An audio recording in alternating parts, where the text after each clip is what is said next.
So news, the United Auto Workers has filed federal labor charges against both Donald Trump and Elon Musk. The charges are tied to particular comments made during Trump's X interview with Elon Musk yesterday.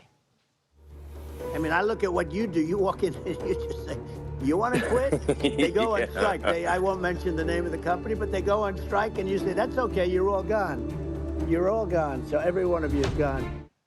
A senior advisor for the Trump campaign released a statement saying, in part, quote, this frivolous lawsuit is a shameless political stunt intended to erode President Trump's overwhelming support among America's workers. Elon Musk has not yet responded. Well, let's talk to Shawn Fain, the president of the United Auto Workers Union. Shawn, good to have you here on America Decides. We've covered you a lot over the past year.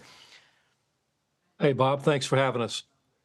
So tell me about the decision to do this. You're either watching or informed about the comments made by Musk and Trump, and you decide to file these federal labor charges. What was behind the decision and to do it so quickly? Look, because this is the problem in America right now. The rich keep getting richer at the expense of the working class. And people like Donald Trump and Elon Musk, they sneer at labor law, but they don't care about labor law because they don't care about working class people. They believe in buying off the system and buying off politicians and being able to have their way with people. And, look, employers need to be held accountable in this country when they break the law.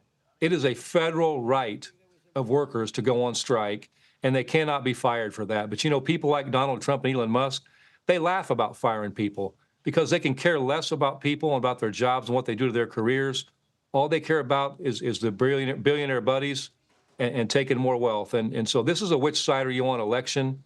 And that's why working class people will vote for Kamala Harris and Tim Walz, because they're one of us.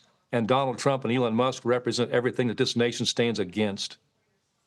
Shawn, give me your assessment, the real sense of things on the ground among workers, especially in the UAW. They had a Democratic candidate who was walking the picket lines with them, and they have an ally in Vice President Harris. But Joe Biden, as president, has this 50-plus years in public life, building the relationships with labor. How has the adjustment been among UAW members to the Harris campaign? I know she has been with you on stage. Governor Walz is speaking to labor people today in California. But what's the real sense you have about how labor is adjusting to this new dynamic and new candidate atop the ticket? I think the adjustment's amazing. Look, our people, they're looking forward to this. There's so much energy around this campaign. And the biggest reason why I think that is because when people look at Kamala Harris, when they look at Tim Walz, they see themselves. They see people that started out at McDonald's. They see a person that's been a teacher as the teaching profession has been decimated over the last few decades by the Republican Party.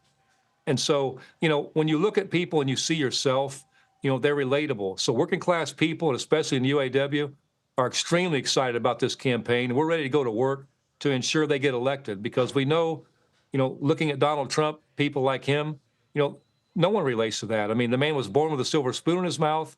Daddy gave him millions to start out, and Daddy bailed him out of, service to this country, and that's been his story in life. He serves no one but himself. Meanwhile, Kamala Harris, Tim Walz, they've spent their lives serving others, and that's what this election is about, is working-class people taking their lives back. Shawn, last time we caught up, we were in Chattanooga, Tennessee, and you've been working to unionize different automobile plants in Tennessee and elsewhere.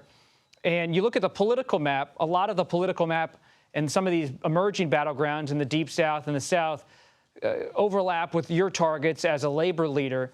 Is the South a changing place politically? Is labor getting more of a foothold, not just in terms of union efforts, but in terms of political strength? I think this all comes down. You go back to our Big Three campaign. 75% of Americans, union or not, supported us in that fight because the issues we're talking about, having a living wage, not a minimum wage, a living wage where you can have one job and make a decent living, having adequate health care, having retirement security, and getting your time back, not having to work 7 days a week, 12 hours a day, or not having to work 2 or 3 jobs just to scrape to get by paycheck to paycheck. That's what matters to American people, whether they live in the South, the North, or East or West, or wherever they live. And that's why 75% of Americans supported us. And that's why workers are understanding now the reason why they need to organize. And I believe that's what this election's about. When you look at these two candidates, You can't see a more stark contrast. You have working class people on one side with Kamala Harris and Governor Tim Walz, and you have billionaires and people that represent the billionaire interest on the other side, and Donald Trump and J.D. Vance. And so it's a very clear picture for us. And I believe you're going to continue to see a shift over time with where people stand in this country. You mentioned billionaires a lot in your public remarks here in our conversation as well, but there is a push by the Trump campaign to connect with labor, especially on the issue of immigration, talking about the border, framing that as an economic argument for workers across the country as a reason to go with Republicans. And Republicans hosted the Teamsters at the Republican National Convention. When you are encountering a UAW member who says, and I've met some of them covering the UAW, who says, look, I'm a traditional Democratic voter, but I like what Trump's saying on immigration. That's pushing my vote toward him. What do you say? Well, I say, first off, Donald Trump is all talk, and that's all he's ever been. He's no action. You look at workers when Donald Trump was president in the UAW, they were left behind. Plants were closing in this country. Workers at Lordstown in Ohio, their plant closed under Donald Trump. He didn't. He told those workers, don't sell your houses, and then he did nothing to help save that situation. Those workers were sent all over the country to work at other plants. And under Kamala Harris, under Joe Biden, those workers are now returning back to Lordstown because they put a battery plant in that town. So, look, when Trump and him talk about immigration, that's how the billionaire class makes their living. They want to keep working class people divided. It's divide and conquer. It's the oldest trick in the book.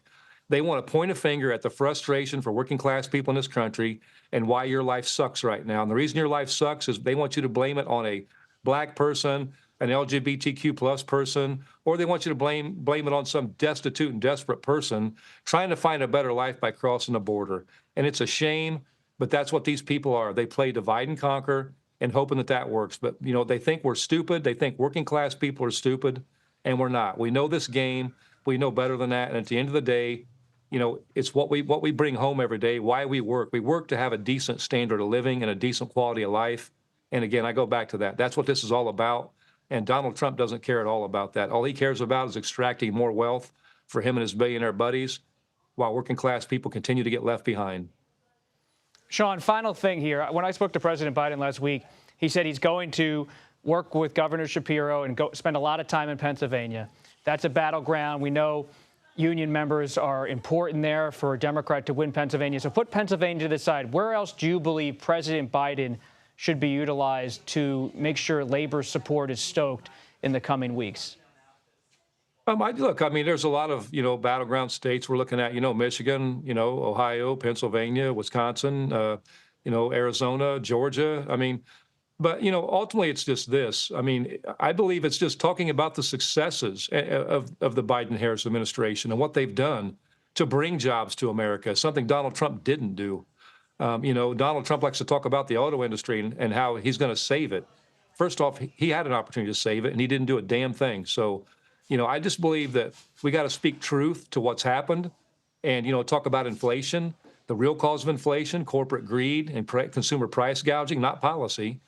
And and that's what Donald Trump represents. And I just think, when we go to those battleground states, I think that's the winning message, is that working class people, the people have to come first in this country, not the billionaire and corporate class that already are doing pretty damn good. Shawn Fain, we appreciate your time. Sure, I'll see you on the campaign trail, covering you sometime soon. Thank you. Hey, thanks. Good to see you, Bob.